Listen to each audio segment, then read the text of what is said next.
Woo, woo, woo. Welcome back, you guys. Tasha, Mama Bear Prepping. So today we are going to be talking about lights out boxes, blackout boxes, your power outage box, basically whatever it is that you keep in your home that you have prepped to the side, ready for the next time that your power goes out. We're going to talk about it. Stick around.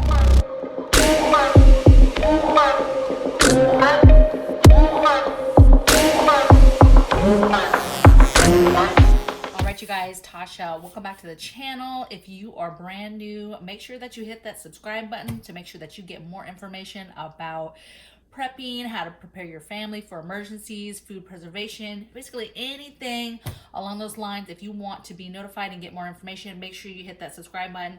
And if you've been here a few times and you haven't hit subscribe yet, you better get to it. All right, so let's get into it. So today we're going to be talking about your lights out box, blackout box, bags. Some people have bags. I'm not a huge fan of bags just because when something happens, when the shit hits the fan, I'm not trying to like have to dig into stuff and look for stuff. I want it to be streamlined, very simple. Open it up. I can see pretty much everything that's in the box and get to it right away. Especially if the lights go out, the lights are out. So you're going to want to have something that's ready to go quickly. You know where it's at and what's in it so that you can get what you need and get things up and running so you can be as close to normal as possible. So let's get into it. So I kind of just put it up here so that you can just see, right? So it's a good sized tote. Okay. Good sized tote. And I actually got this from the Container Store. So I'm actually going to just open mine up and just show you guys what I have in it. And then we're going to talk a little bit about other aspects of a power outage scenario, because there's a lot of other things that go into, you know, hey, what's the plan when the lights go out? But this is a big piece. And if you're going to start from somewhere and you haven't started like at all, then I would probably start with something like this. Start building it up, and then when you get it done, then you can kind of move on to the other things so you don't feel overwhelmed, okay? I will make sure that I link everything in the description box, okay? I'm not sponsored by any of this. This is just stuff that we use, and it works, and we like it. Obviously, you can get your container from anywhere you want. I ended up going to the Container Store only because I didn't want the normal size totes, right? For any of my emergency kits. So I want them all to be about this depth. I want them to be stackable, and so that I can put them all in the same spot, and that they essentially don't take up that much space in my area, okay? So this is my blackout box, lights out box. So I'm just gonna kind of go through it so that I can show you.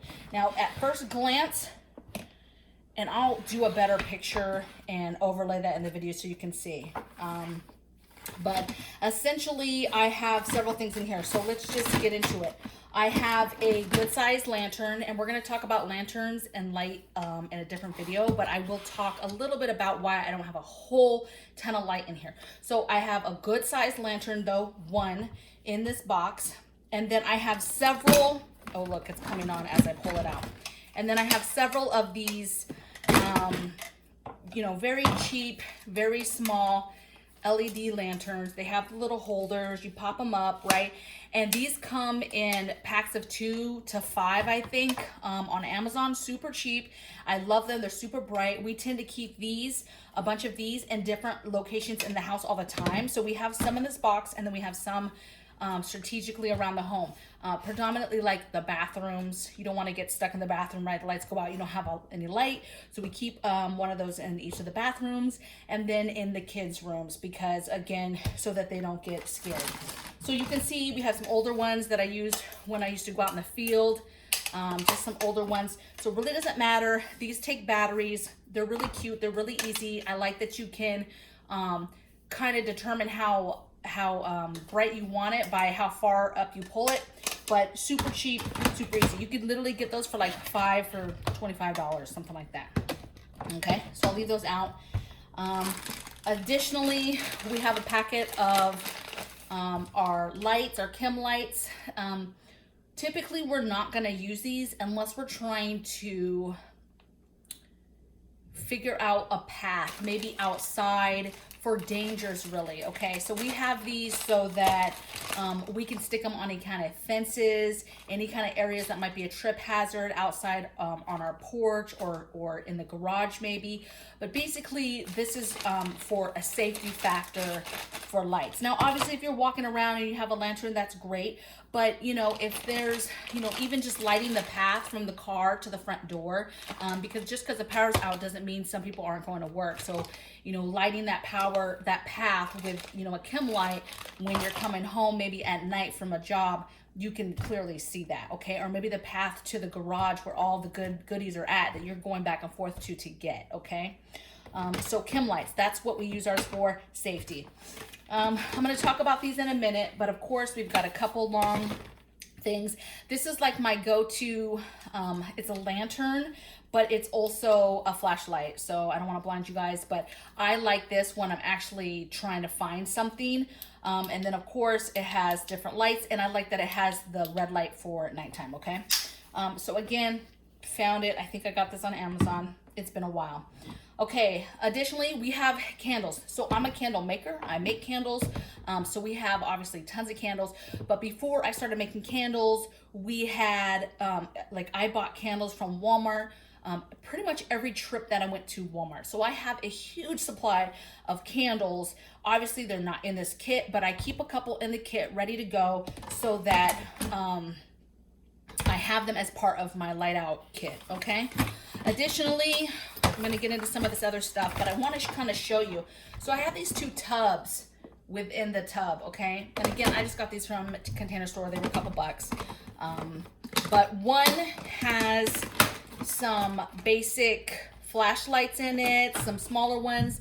You could go and get flashlights literally from the Dollar Tree. You can get them all types of places. Ace Hardware, Amazon, Walmart. It doesn't matter where you go, the grocery store, but get you some flashlights, have them in here. Now, some people do not keep the batteries in any of their stuff, but I do, okay? So it's worth it to me to be able to get to it right away and that it works, okay? And then in this box, I also have a couple boxes of matches.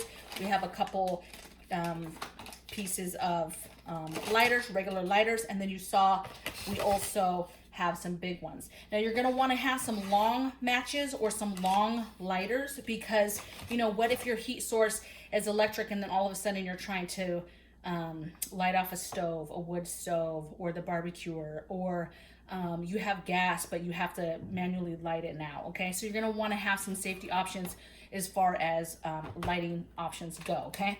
And then I just threw in a couple other small candles. Again, we have so many candles, it's not even funny, okay? But between the ones I've bought over the years and the ones I make now, we ain't looking for no candles, okay? In the other box, I have predominantly batteries. So I have all types of batteries in here. The way we keep our batteries are in the original package, okay? These are not all the batteries. These are just the batteries that we have as part of this kit. And then we have batteries stored in a different location that are kind of like our extra batteries, right? The ones that we're preparing, but also our everyday batteries. We have a storage for everyday batteries. So all this is full of different batteries. Obviously, common sense, you're gonna wanna have the size batteries for any of the lanterns or flashlights or whatever it is you have in here. Those are the type of batteries that you're gonna wanna have in here. And then also in here, we have two headlamps, okay? So we have headlamps in a couple different locations in our preps. We keep headlamps with our, in this kit, and then we also keep them as part of our medical preps. So our medical preps have their own headlamps so that, you know, if you're having to work on something, see something in the dark, you know, somebody gets cut, whatever, you have a headlamp, but we do keep a couple in here as well, okay? And a little tip too is when I'm buying this stuff, yes, you need batteries, but when I'm buying and I'm looking for stuff online, I'm typically making sure that the batteries come with it. I typically will go and buy the ones that come with a set of batteries with the product that you're buying, and then of course you're gonna stock more batteries. Okay, so we talked about the long lighters. Okay, another thing that we have as part of the blackout. Now, when the lights go out, like I said, there's a lot of different scenarios that happen or pieces to it, right? There's different layers. So one is, you know, being able to see, okay? One aspect is, hygiene. One aspect is how are you cooking through that evolution. One piece is comms, okay? So we have these kits for the different layers of a power outage. Today, I just kind of wanted to show you what the basic blackout box, lights out box looks like, what I have in mind, just to give you an idea. Because if you don't have anything like this in your house and you're just depending on, you hope that one flashlight you have, you hope you remember it's where it's at, that's the only thing you have when the lights go out, you're gonna be, it's just going to be for a difficult time, okay? You're not going to be happy. When the lights go out, it's not a party. It's not a cool type of place to be. And so if you have the things that are, that will make you more prepared for the situation, then there's less stress, there's less anxiety, you're less panicked, and you know that your family's taken care of and that their quality of life is going to be okay. So this is a receiving radio. Obviously there's all types of comms, okay, but this is just your basic the FEMA receivable radio that can crank it. It has a crank on it, has the solar, it takes batteries, and it's just so you can receive information. So AM, FM. So if an emergency happens and they're able to communicate with us, this is the way that you're going to get basic information, okay? Again, just receiving. You're not able to, walkie-talkie with it or talk to anybody, okay? And then the other thing, final thing we have is, I just got this bag during one of my trips, one of my deployments, the USO. But in this bag, I keep any kind of solar, battery chargers, right? Rechargeable banks, battery banks, different, the extra cords, extra phone charger thing. Basically, have some battery banks or solar chargers or whatever it is you're going to probably use to charge your phone or whatever the case may be in here. Now, this is not the end all be all, right? Those two banks, they're not going to last forever. And if you don't have a way to charge those up, i.e. your car, or you have a solar generator, or you're running a generator of some sort in your home, then yes, you'll obviously have some sort of way to maybe recharge stuff. But when it pops off when it immediately drops and maybe your phone is almost dead, it will be nice to have some battery banks ready to go that are juiced up. The last thing that I will say about these kits as you put them together, right, is you're going to be doing regular maintenance with these kits. You need to, once a month, go in, take a look, do the batteries still work, have batteries, corroded, is there, are the banks good to go? Just plug them in, make sure that they're still juiced up. You're just going to want to do a basic check that everything's good to go. Maybe you've learned another tip, a new tip, something you want to add to your kit. You could do that, but you want to just be, maybe it was somewhere hot and the candles, got all crappy.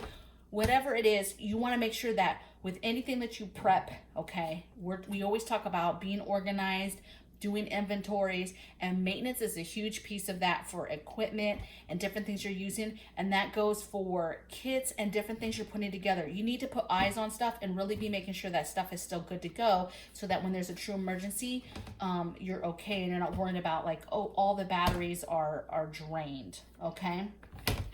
I think that's about it for the lights out box. That's what we have in ours. What I will say really quickly, because I know some of you might be like, where are the lanterns? Where are the oil lamps? Where are the other options for lighting or whatever, the case may be? I'm with you, brother. I'm with you, sister. I know what you're talking about, okay? So for my family, this is our lights out box, okay?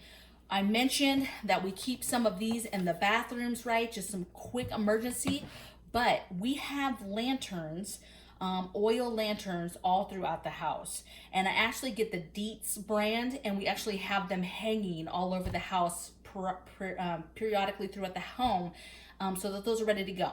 They don't have their fuel. We keep the fuel separate, completely separate, but they're hanging in the locations of our home so that if we did have a grid down situation, lights out, and it was a prolonged lights out, then we would fill those bad boys with their oil, and then we would light those off. And that's how we would light our home on any kind of long-term lights out situation. Now, this box is kind of your quickie emergency, but anything more than probably 24 hours is when my mind starts to think, okay, because for us, 24 hours means, okay, food is a concern now with our freezers that we haven't opened, but now, okay, 24 hours, we're maybe not getting power back. Now we're starting to think, okay, we need to start canning food. Any kind of meat we have in there, we need to start canning it. We start thinking, okay, long-term fuel for cooking. We start thinking about our long-term fuel for filling the lamps, for our lighting. So we start getting more into pulling out longer term preps, okay? This is kind of our quick to go lights went out, okay? And when the lights go out, we don't go running for this bad boy. No, we chill out. We have these little lanterns everywhere. We have flashlights, you know, our everyday flashlights in the home, right? And that's what we're kind of using really for the first probably 5-6 hours, okay? Anything under that is kind of like, okay, the power went out. What are we going to do to entertain ourselves? Nobody's panicking with the power going out, okay? All we do is we close off our freezers, refrigerators. We make sure that nobody is getting in them. And then if the power is not coming on within an hour, 2 hours, okay, now we're thinking generators. We're thinking about long-term food. How much gas do we have? How long will it last? And we're making an educated guess on if we need to power up. Okay. Or is this something, you know, we don't want to waste our resources, and we can kind of, you know, a lot of it is time of day. When does it happen? All of that stuff kind of plays into your game plan. And then I'll just leave it with, speaking of game plans, make sure you have a plan for your family. You're going to start putting some sort of box or an area that you have that has this type of preps in it, right? And then you're going to get the family together and you're going to talk about the box, what's in it, and the plan, what to do when the lights go out. Where are the things you're gonna use for just a few hours, and then after a few hours, okay, what's the next step? What needs to be done? Okay, after 3 hours of no power, after 6 hours of no power, what happens 24 hours? And you're gonna go through with your family step by step so everybody understands what's gonna go on, and that causes people to not panic.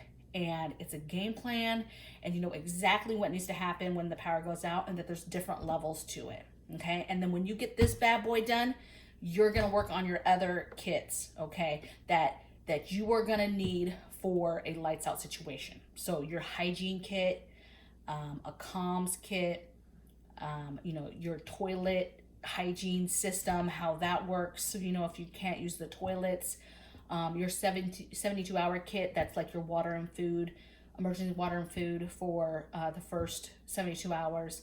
So you're gonna have these kits, and if you get a small tub like this, they're easy to stack in a small location, and they're not too heavy or too big and bulky if you had to actually take them and go somewhere.